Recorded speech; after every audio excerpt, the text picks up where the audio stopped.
fairness. You don't experience planning for the future. You just experience my ribs touching. You know what I mean? And it's better me than you. And it's a survival instinct that kick in. So I think once you get out of the survival mode, your morals come back closer to your daily decision making. You start thinking about what's right, what do I believe in. But until you get out of survival mode, you ain't got time to be worrying about right and wrong. You worrying about bottom line. You know what I mean? By any means necessary. So I think that economics is the answer. Empowering people economically is how you really impact. But I don't know if it's about dropping a bag of money in the hood. I think it's about impacting culture in a way that, the mentality change. My motherfucking killer said it first, gang. He said that shit first. Make a fucking impact in the hood, gang. And then also, the institutions that exist. It's just a prison institution, really. It's like a pipeline jail. It ain't no constructive institutions for real that meet you ground level. It's just like if you fuck up, we got somewhere to put you. So it's like a fear-based, preventative approach. Then like some love. Like we know y'all going through a struggle. And we know y'all can use an art center or a studio, compound, or an entrepreneur.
entrepreneurial space, it's like whatever going on, if you can't figure it out, we're gonna lock you up, bro. So whatever it is, yeah, it's on y'all. I think like you get people out of survival mode, they start thinking different.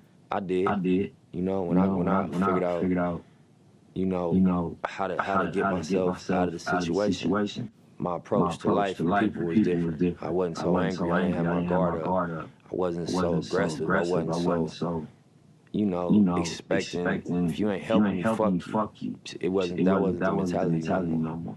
And I can't blame nobody. You know what I mean? That's thinking about how they gonna pay their rent, or like going through not having food at the house, being young and having to go outside to hustle to feed themselves, for school clothes.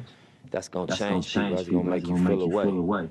And you can't fault them. You just gotta kind of empathize with the scenario and understand. You put a person in survival mode, they won't survive by any means. I couldn't make a blanket statement to just the young people doing dirt. I don't think that's honest. You know what I mean? It's context for everything. Nothing happens in a vacuum, you know? But I would say that, you know what I mean? You're gonna lay in the bed you make.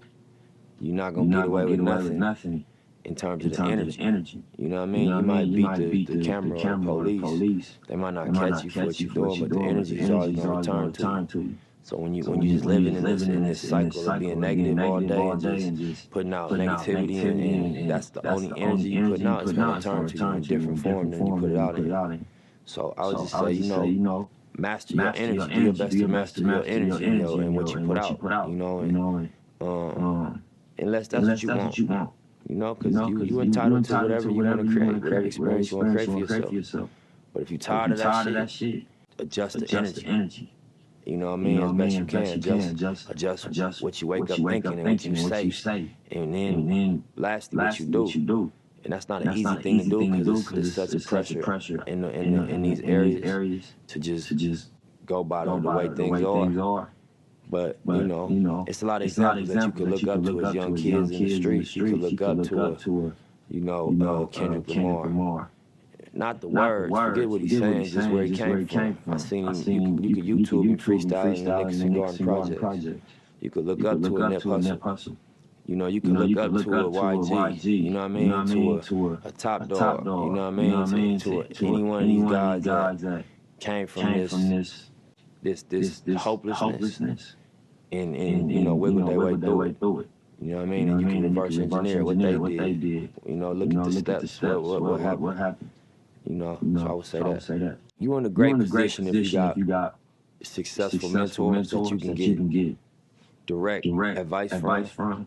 And I've been privileged to be able to get advice from a lot of successful people like Puff, or like a Rick Ross, you know what I mean, or a T.I., you know what I'm saying, or just anybody that has come before me in the game, Snoop, and offered me, you know what I mean, some inside advice. But then it's a lot of people that I don't know personally that I draw from they blueprint as well, and just you know watch their interviews and read up on their story. I recently met Jermaine Dupri, like really had a combo with him, and that's somebody I used to always study him because I remember realizing he's a producer. He's a writer. He writes raps and songs. He owns his own label. He's an executive. He's an artist himself that's successful and Grammy winning and you know the whole nine. So I was just like, dang, you know, he got a great understanding.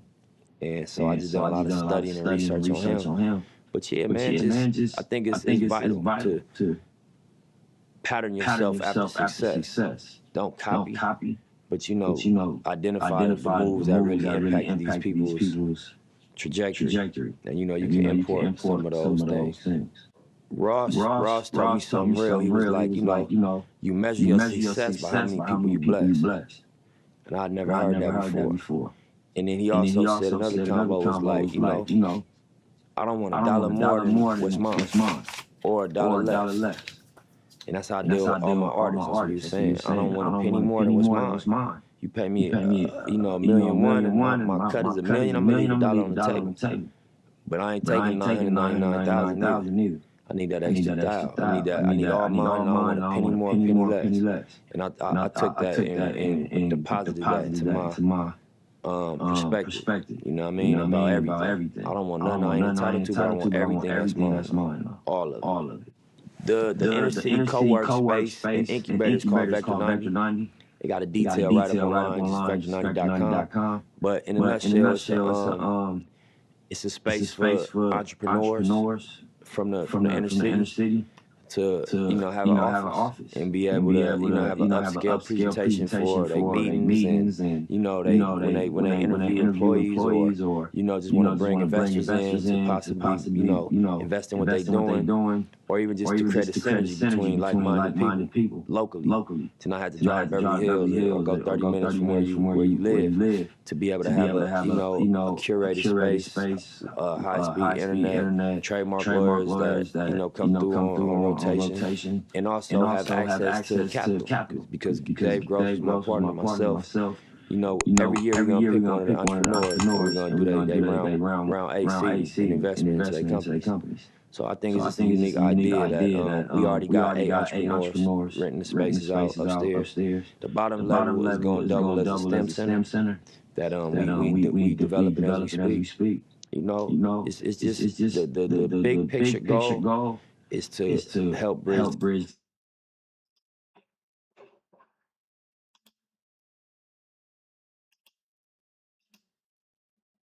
you live, to be able to have a curated space, high-speed internet,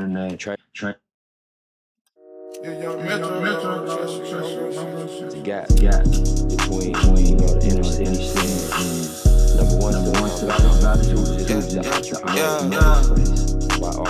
resource local. Trying to get you more life. I can see through the spikes. Niggas creeping like mice. I'ma speed through the mic. You gotta be more precise. You ain't wrong, you ain't right. Had a wonderful night. Pay the hell of the price. Pay the hell of the price. I'm on the jet, you can't delay the flight. One of the best, right to be like a bike. Don't hurt your tongue when you niggas try bite. It's so this nigga shooting on sight. I play through with 20, but that shit was light. When I cut that jet, man, I got it right. Why you been mentioned somewhere to reside? Get it.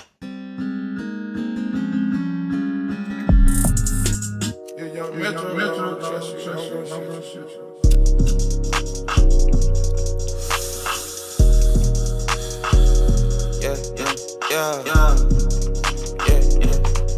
Tryna get you.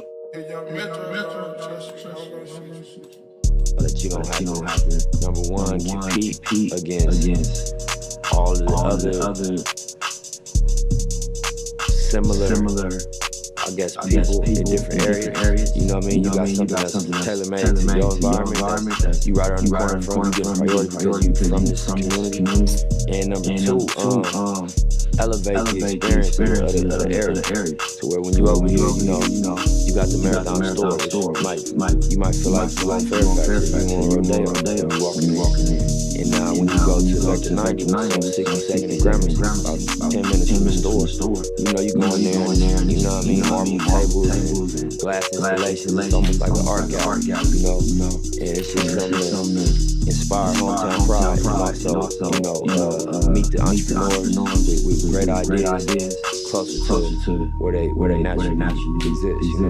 We definitely got multiple businesses. I always thought of hip hop as a foot in the door to business on your own terms. So the goal was always to create ecosystem around the music. So we got the Marathon clothing, we got the Marathon retail space, which is called the Marathon store, the Marathon OG, which is a grow house, and a medical marijuana brand. We got a restaurant partnership with Fat Burger. We got our own restaurant called Baba Leo's. We in the process of opening. We got a co-work, inner city co-work entrepreneurial incubator called Vector 90. We got a SC Ventures, which is a real estate development partnership between All Money and Dave Gross. And we invested in a skate rink. That was our first project, with being involved in the renovation and grand opening of the World on Wheels skate rink in LA. And everybody like Beyonce, Jay-Z, Floyd, Drake, and came to parties there since we